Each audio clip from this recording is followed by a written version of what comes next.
এর জন্য দায়ী হচ্ছে রেজাউল হক আলম,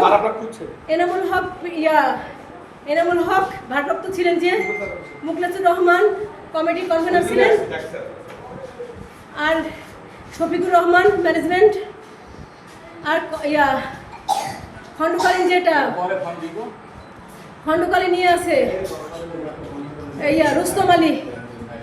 রুস্তম আলী টাকা দিতে না পারার জন্যে ওই সবাইকে উস্কানি আরো দিয়ে সবাইকে নিয়ে সেই অবস্থা করলো আমাদের।